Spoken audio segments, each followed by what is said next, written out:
Starting in 5 seconds. Mr. Speaker, sir, some of us who have the privilege of being in this house for the last 50 years have gone through 50 budgets. I feel that this budget viewing from all angles is really a budget which this country needed at this hour when there is widespread inflation all over the world and every country is struggling to reduce it, and also when there was almost a shadow of recession in this country and there was a heavy rainfall which led to good crop and agriculture produce prices were going down. At this juncture, a budget with maximum investment, minimum taxation, and less deficit as compared to the past few years is a budget that is really a powerful fillip to economic growth, savings, and more investment both in industry and agriculture. This is the type of budget that perhaps the opposition people never expected. There is some criticism here and there about taxation and excise duties, as the finance minister has mentioned clearly. The reduction in excise duties in the case of a few industries is not only to help the middle class people who use TV sets, batteries, or cares cars, but also the industries and the employees working in those industries. If there had been a layoff in the Hindustan Motors, for example, the honorable member would have been the first to organize labor and come to the finance minister to take measures to have them taken back in the factory. So that way, the finance minister has reduced the excise duties on certain items. It benefits not only the class of people who use those products, it also helps to keep those industries manufacturing those items, avoid layoffs. There are hundreds of thousands of industries units in this country making these things.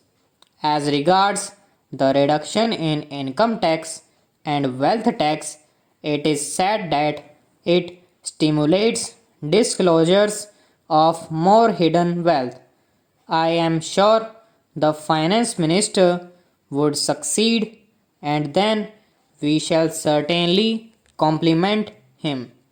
More than anything else, the largest investment this year in the plan is judicially distributed on priority subjects. The maximum amount has perhaps gone to priority subjects like agriculture, irrigation, and power. Even such subjects like social welfare, which were starved for the last 3 years, are not neglected. In this judicious distribution of the budgetary allocations regarding investment in the plan, the government has done well. One fact which I want to bring to the notice of the Honorable Minister is a pitiable condition of the farmers today, the agriculturists who are the backbone of this country, who still form 70% of the population and who produce 50% of the national wealth. Whenever the authorities wanted to hold the price line, the victims have always been the farmers. If the price line is horizontal or vertical, you could hold it, but it has always been a curved line. So the victims have always been the farmers.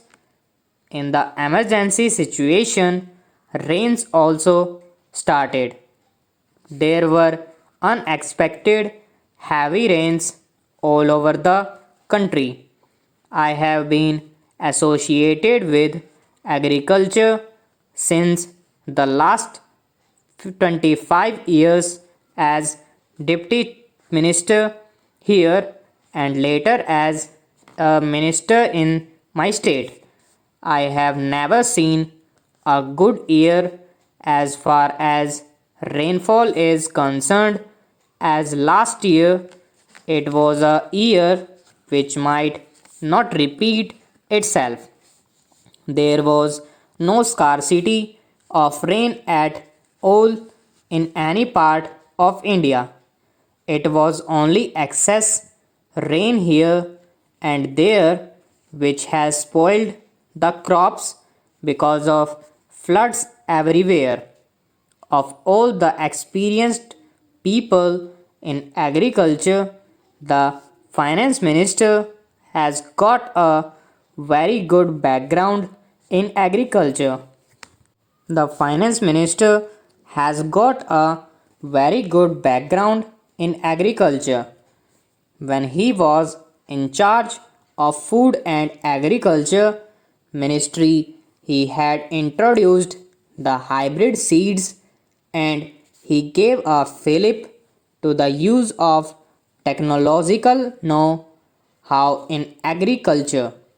I thought he would have certainly understood the farmer's plight and he would have brought forward much more relief to the suffering farmers of today. But that has not been done.